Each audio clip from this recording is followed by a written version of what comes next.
Hello, I'm Hamp Overton, and this is my friend and colleague, Paul Catalanato. And this is 100 Scariest, where we look at the scariest short films streaming online. In this episode, we're talking about 2023's Mama Agnes, directed by Alexander the Titan, or otherwise known as Alexander Henderson. It has a remarkable 7.5 million views. Alexander describes this short as doppelgangers, biologically unrelated lookalikes, disrupt the lives of unsuspecting individuals, blurring the lines between reality and fantasy. So, Paul, Mama Agnes, just under 3 minutes. What did you think? I really enjoyed this little short film. I mean, this is short film by definition, under 3 minutes. Yeah. I thought it was a lot of fun. What I love about this is the DIY aspect of it. This to me smacks of somebody who I'm going to make a movie today Mm-hmm. and made a movie today to promote what looks like a book on their Amazon page. I didn't get a chance to check out their book, but what I love that they're like, I want to get more attention on other work that I'm doing. So I'm gonna make a short to kind of pitch this book or get people to check it out. Oh, you think the book came first and then the film I do. came? Okay. I, that was how I interpreted it anyway. I would think the book came first. Book's a lot of work. Yeah. Yeah.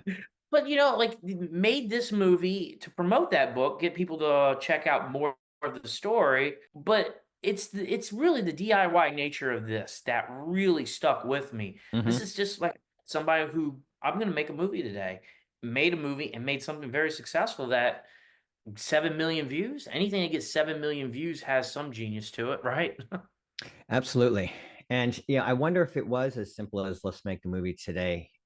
Unfortunately, this film doesn't have any closing credits, so we don't know if there was production design or wardrobe or makeup, and even the cast aren't listed in the closing credits. So I was a little disappointed that I couldn't learn a little bit more about how it was made, because if you look at his early films, he does list the credits, and they're pretty involved. They're scored, which is interesting about this film, which I thought was so fun.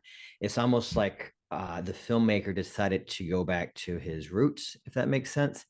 It sounds like he went to film school and then, or at least studied film in school, came out and started applying a lot of what he learned in film school, which can be cumbersome because now he had a large crew and all that sort of thing. And then he sort of went back to, okay, how did I used to make films maybe before when I was in high school with my friends, that sort of thing.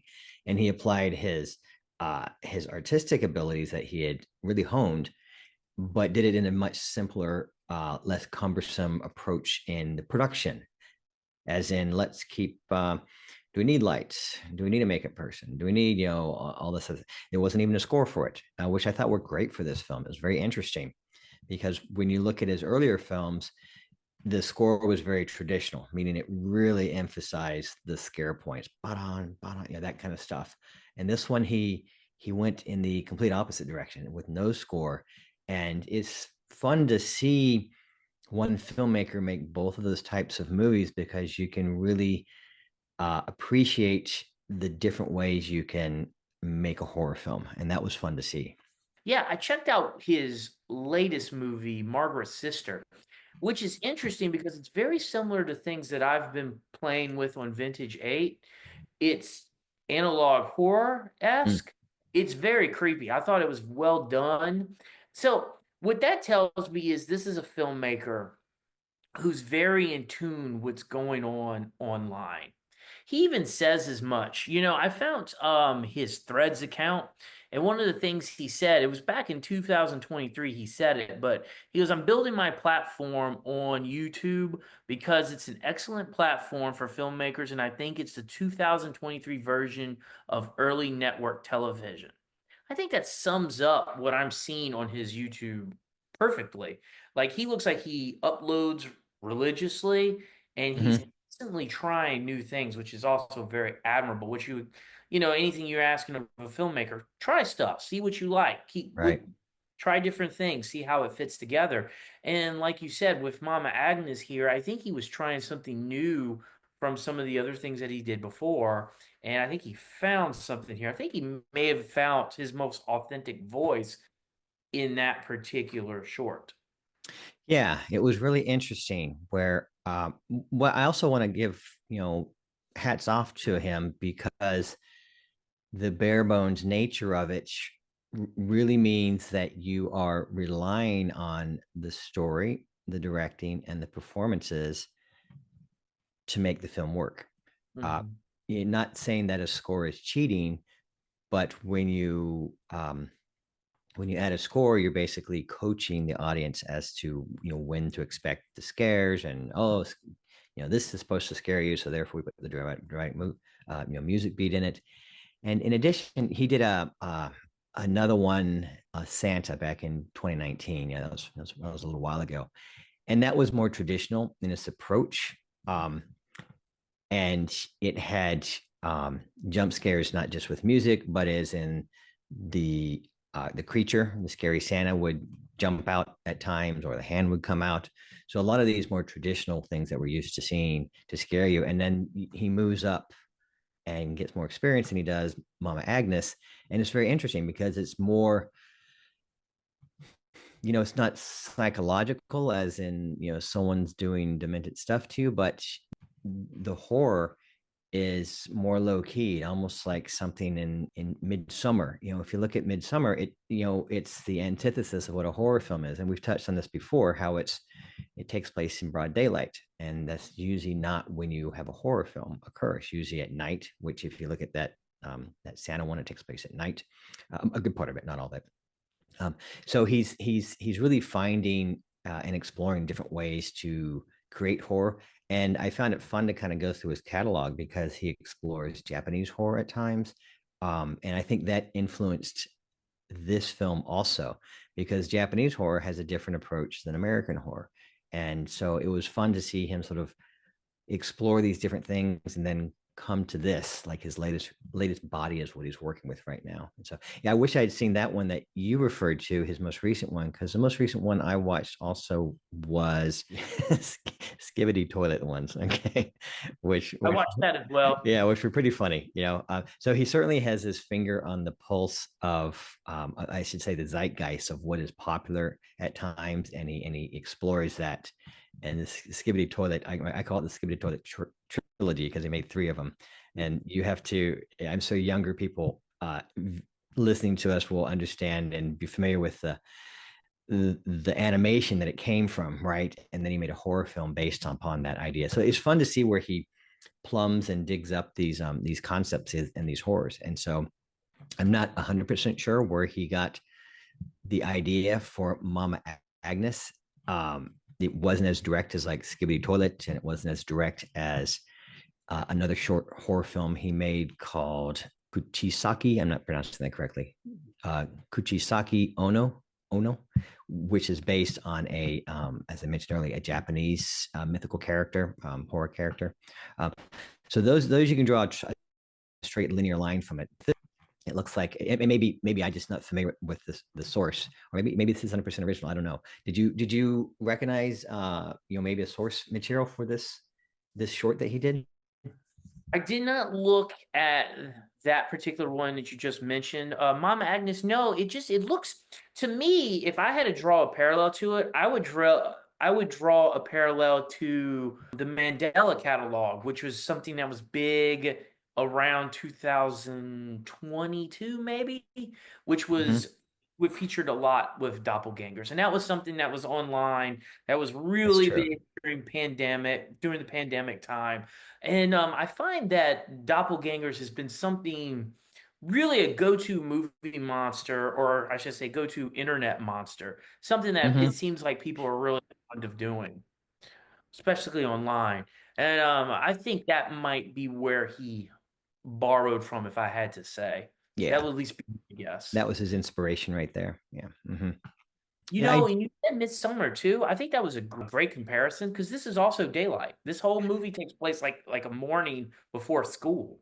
right. It's a fun way to explore horror because you show an ordinary house in an ordinary neighborhood in the middle of the day, and the horror occurs in there. And so now, so now there's no place to hide as a viewer. It's like, you watch it in the middle of the day and you're scared just as much as you would be at night, right? And he did it. I loved his approach with this film, where the daughter can't reach her mother and through text messaging, and she's walking around her house, and then she sees her mother, and it's such a fun way the way he introduced the doppelganger, where she's like partially behind. I mean, you know it's the mother because the daughter says it's mom, but something is definitely off. Just the way she stands, and she has her face halfway hidden by by the door, and she has a smile on her face that doesn't seem to waver. So I really liked the performance that was given for her, and how when the girl finally sees her mother's on the phone, and how different the mother is. The performances were really wonderful. The mother's animated, hey, how you doing, that kind of stuff, and seems so normal and happy. And then you cut back to the doppelganger, who's just this frozen creature with this with this demonic smile on her face, another way to put it, right? And as she gets closer and closer to her, she doesn't get lighter or brighter. I think he actually crushes the blacks on her, so almost all you see are the whites of her eyes, and her teeth and her smile. So it's really disturbing. I referred to her as creepy mom, and the other one was like regular mom, and so the whole thing. So, and uh, it was very subtle, which I think made me appreciate it even more. It wasn't in your face type horror films. It was just nice and subtle, and then that really umped the up the creepiness to me. Absolutely. And look, and you made the same. I'm gonna comment on what you just said that she got closer and closer. I thought that too until I rewatched it this morning. She doesn't get closer. They just get closer with the camera, but she stays in the same position. She doesn't get closer until you're when she looks down and you just see She's on her her phone, and shot. because then Yeah. you see her feet below, right? Which is a great shot. We never see her get We closer. never see her walk up. Suddenly her feet are below the phone, which is such a wonderful surprise. How'd she get there? That's just, it's great. Yeah, I love the subtlety of that. And that is completely frightening because, and then it tilts up to her just smiling. There's nothing, overt crazy about that. Like you said, Correct. brushes the blacks in it to where it looks off, but the characters do nothing menacing. It's There's no just, threats, there's no growl, there's no knife, and all these things he's used in past films, and none of it's there, and it's still a really really frightening short film. and great use of the wide shot, right? It's Mm-hmm. the wide shot of the house, Yeah, ends with the wide shot of the house. the book ends it, All right? we hear is that subtle, you hear the phone cut off. Yeah. And all we need to know, oh God, what just happened? Exactly. There's no scream or anything like that. It's really the use of less is more. Now our minds we're filling in the blanks because we're now back outside, and we hear her hang up on mom, and then you're trying to figure out what actually happened, because this is not a good situation. Yeah. No, exactly. Especially us, we're parents, it definitely screams to every fear we have as parents. I even also how he starts off with a subtle off. If you listen, you can hear the fly, and then you hear the daughter says something stinks in the house. So you Right. instantly know something's off. And that's really all the details he gives Mm-hmm. a little Mm-hmm. bit in this small movie, which is wonderful. Yeah, you don't know where she came from, why she chose mom. Obviously, mom's still fine. So you have all these questions which aren't answered, but it moves so quickly. You're not really given time to explore them, because the train's still going, and you got to hop on it, or else you're gonna miss it. That type of thing. We watched Portrait of God last time we did this. Mm-hmm. I think this movie makes a great comparison to Portrait of God. It does the very same thing. In other words, it puts us in a situation that we can immediately identify with, Right. right? It puts us in a situation we've all been in. It puts us in Mm-hmm. a situation that we know our kids are going to be in. I guarantee you, sometime today, my kids are going to be like, "Dad, same situation." And then he turns it on his head, just like in Portrait of God. He turns it on its head just slightly enough that creeps you out. That the traffic, the birds and stuff like that in the beginning and the ending really helped sell it also in that regard. And I'm thinking that maybe he explored in the. I'm going to talk about the Santa one again. I don't sure why I keep going back to that one. But in that one, the parents are the bad people, and to the kid. And here again, he goes back to that idea that well again with the, it's not the actual mother, it's the doppelganger mother. And then you see that further on, he explores this same sort of family concept where if you looked at Auntie Mabel was another one. I don't know if you watched any of those. He had a couple of those for Auntie Mabel, where he kind of explores something similar, where it's a family member, but this time the family member has dementia, and you're really left wondering what's going on. You feel like you're watching a slice of a larger movie, and that's you're not getting all the information. And Auntie keeps going in this young woman's closet for some reason. And is it a good thing? Is it a bad thing? Yeah. Anyway, so he's kind of explored that a little bit, where he's bringing a family member that's the problem. It's not an outsider. It's the family member that causes that the fear. He also explored that in his other short, Momo, which is based on the Japanese character, and it is a young woman with her husband or boyfriend or something like that, and this creature comes in, and I think I'm understanding it correctly that Momo doesn't actually exist, and the young woman is actually the one that kills her boyfriend. So, so you don't want to be a family member in his films. Basically, is what I'm getting at. They don't last very long. So, You know, another thing, which sets this filmmaker apart to me too is you look at his body of work and how he markets his work. He has to me a producer's mindset. He's someone who understands what he's making and he's going right at the audience. He knows who his audience is and he's identified it and he's really targeting that audience. I think his films maybe the first that I've seen doing this show with you that his movies are made for your cell phone. And I don't say mm, that as an insult. mm-hmm, Because I know, like, us as filmmakers, we want to see our movies on the big screen, but I think he makes his movies for the cell phone, and I say that as a compliment because that is where his viewers are.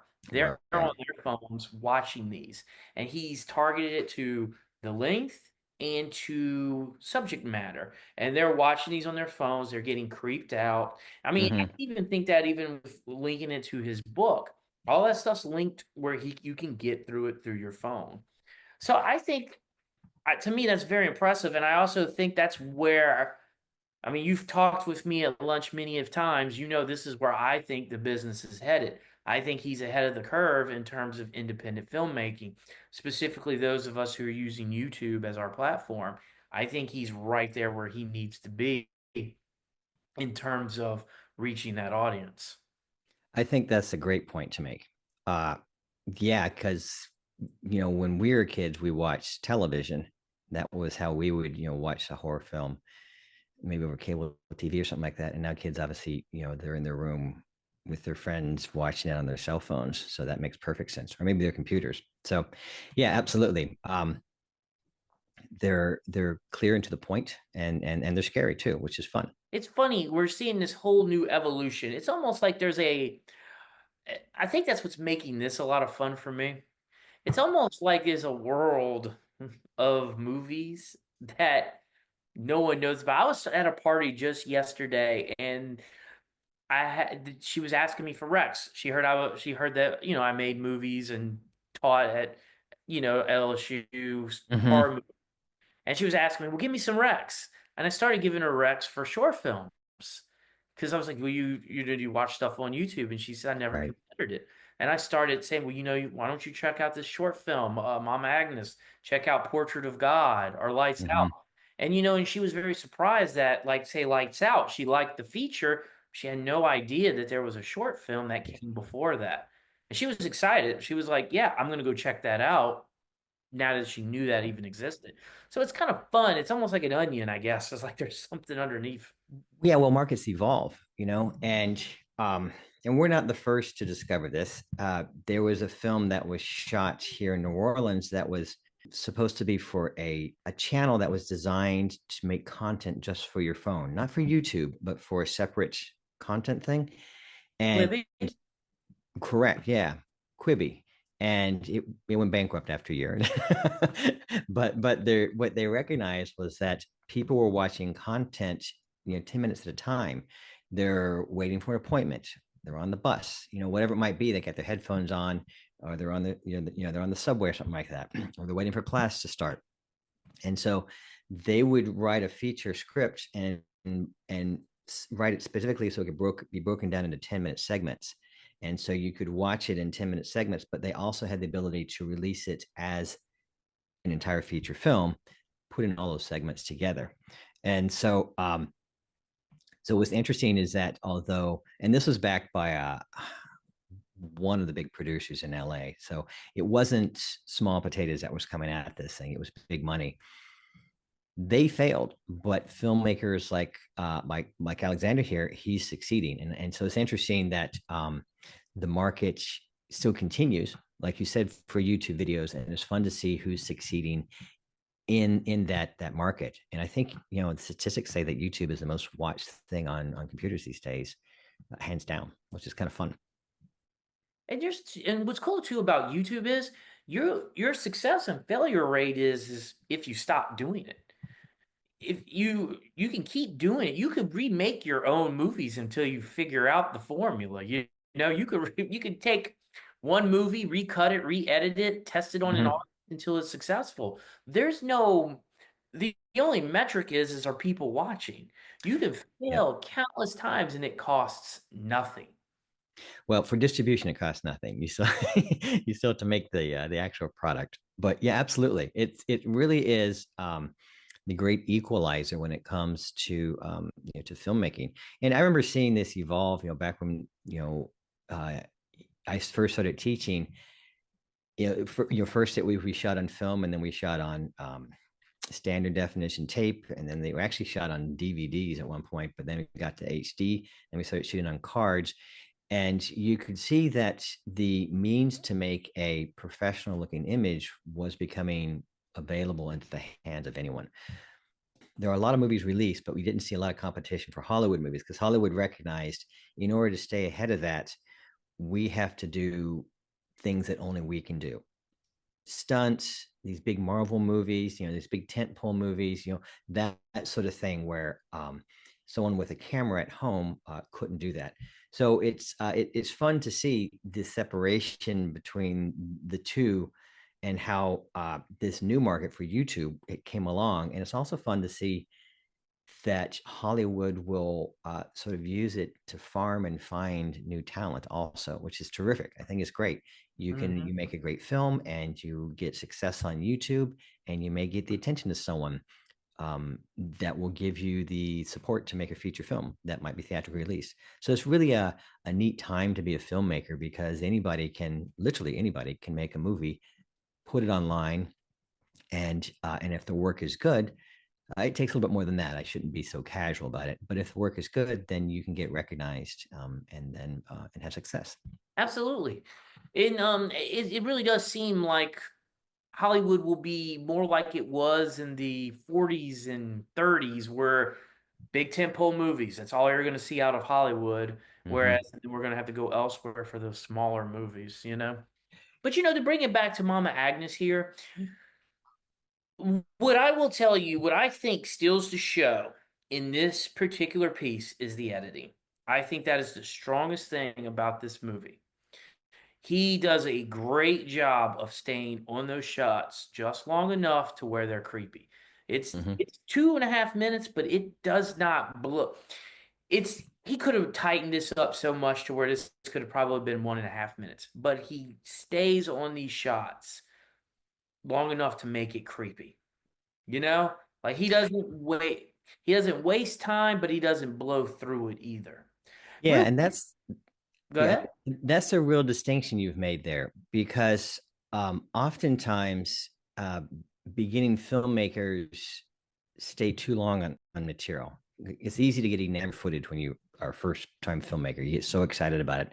You want so he doesn't do that. But on the other hand, on the flip side is when you edit your own footage, I believe he's his own editor, you can get so familiar with the footage, you over edit it. like you make it too short too fast, and there's a sweet spot in between that he's found. What you're saying, it shows that he, through experience, he's learned not to put too much material in there so that the film drags, yet at the same time build in the proper pacing to let the creepiness and the horror come out. And that's really neat. You can tell that he is, he's now a seasoned filmmaker, I guess is what I'm trying to say now. If he can produce a piece like this and have it work, again, it's such a simple idea, and yet it really works well. I look forward to what he does. I mean, of course, there is a lot of stuff from this point to now. He's been very prolific, but I would Mm-hmm. really like to see what he's going to do even in the future from this point. I have a feeling he's got a great feature in him coming. And I know he's made features for YouTube, but I'm saying I think this guy will eventually make something that would be like a Netflix kind of movie, like Redbox, something like that. I think that's Mm-hmm. in him and that's coming. And I think it's going to be very interesting to see what he picks and what he brings to the table. Yeah, I hope to see some too. I did not watch his feature. He does have one feature. Well, he has several features on YouTube, but some of them are behind paywalls, I guess. And I think one feature has like 7 million views also. But since we're focused on Exactly. shorts, yeah, since we're just focused on shorts, that's all I focused on was just his short work, which is fun. It's fun to watch his evolution to where he is, what he's doing today. Which is great, though, and I say this about Netflix and I say this about this, but at 7 million views, he's already making a living on his filmmaking. Super. Like if he's getting that kind of views, he's getting a return. I don't know Mm-hmm. what that return is. I don't know, we're not privy to his metrics, but he's already making something on his filmmaking, which is another thing that I'm happy to see. I mean, it's great when filmmakers make a living. You and I are from that point in time when that was never always a guarantee. Selling something to a sales agent, and you may or may not see a return on your movie. On the movie But that you made, right? Mm-hmm. yeah, I mean, you and I know lots of filmmakers who've not seen money on their hard work. Yeah, the middleman is basically cut out. I mean, you can look at YouTube as the middleman, but it used to be like you did. You found a distributor, and the distributor sold it to Sure. Amazon to sell, or someone else to sell. So yeah, and they had the connections to sell, but now that's gone away, and it's really neat that yeah, it's fun, and having his own channel like that, he can promote his other films. He can probably even put his own commercials in some of his videos also if he wants to. So it's really neat, yeah, that you have such an opportunity to make a living as a filmmaker today. It's really exciting because at some points it seems like, oh no, growing up in the, I don't say it's the birth, but it was kind of the rebirth of indie filmmaking in the 90s, where you had your Richard Linkletters and your Robert Rodriguez came out of that, Quentin Tarantino came out of that, all of these guys came out of it. Then it seemed like the dearth that was going to die because they could do it because that's when DVDs were really strong. And so film film distributor companies could make money in the cinema, the movie theater, and then they can make money on cable, and then they can also make money on DVDs. But now piracy is so rampant; it's just it's almost impossible to make money using some of those elements. You can still do it theatrically, but now YouTube is a big one right now. So it's great. And well, they don't have to worry about piracy when it comes to YouTube. It's already for free. Well, they're not going to kill it, Exactly. right? And the Exactly. filmmaker's getting points every time somebody Mm-hmm. watches their movie.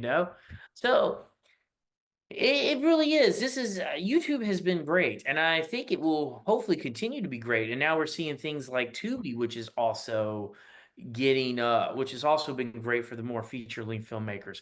And I'm even starting to see shorts on Netflix. I was going through Netflix just last night, and there's short horror films on there. I So saw that. I yeah, saw it's that. Yeah. really interesting. Yeah, it's a Yeah. good time to be in the business trying to make things. Sounds like Netflix is trying to compete with some of YouTube stuff that's out there. So I, yeah, I it'll be mean, interesting to see what happens. yeah, I mean, the only thing, but again, for anyone who's wanting to be a filmmaker, the only thing you can do is make things. It used to be, though, I would say everybody wanted to make their feature. But now, I mean, I think making a short film is just as is just as meaningful as a feature length now.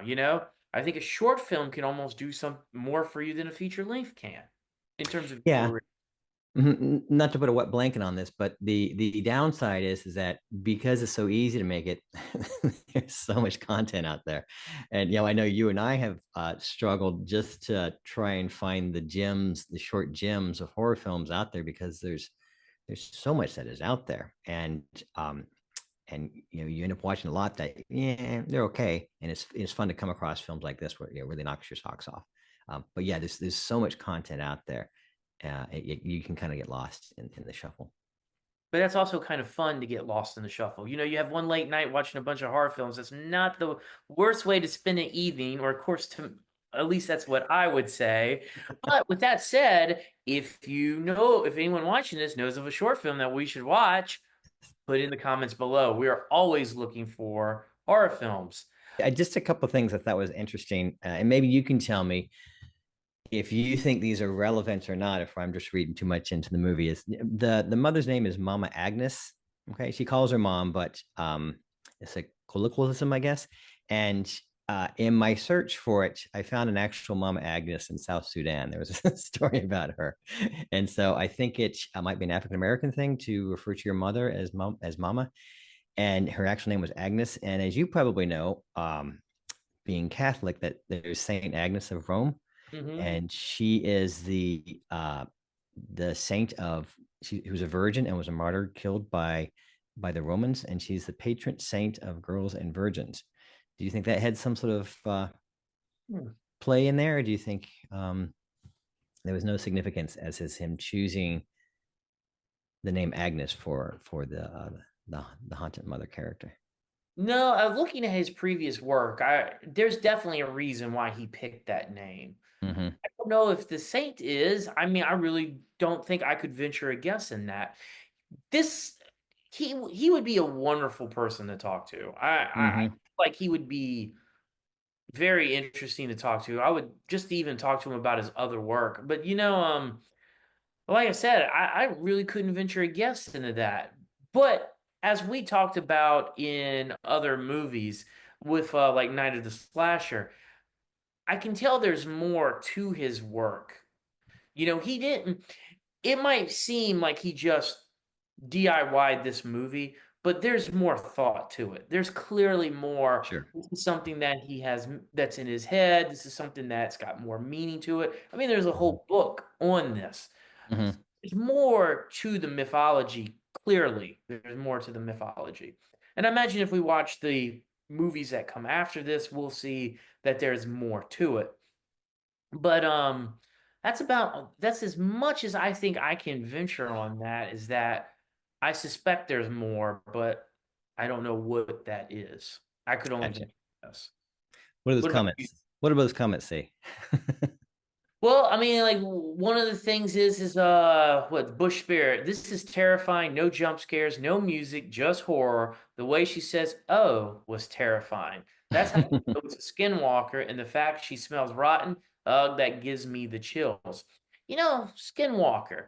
Yeah. That's a term that I hear quite a bit on YouTube. Somebody Mm-hmm. that a thing that looks human. Quite a bit of lore into that. That might be something I need to give more research to. Another one is a human being making non-human movements scares me more than any haunting. And then my last one is this, which I think sums this up. Simple, to the point, no scary sounds that make it unnecessarily dramatic, open-ended, perfect. And I think that really sums this movie up completely, to be honest with you.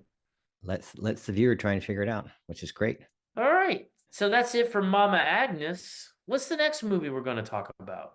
The next one we're going to watch is called Pictures, and we'll look at that short next week and discuss that one. That's another good one. Yeah. All right. Well, thanks, Hamp. Well, Well, thank you. I'm Paul. This is Hamp. This was the Scariest Shorts. If you have a scary short you'd like us to check out, please put it in the comments. Like, comment, and subscribe. And until next time, 100 Scariest. Peace.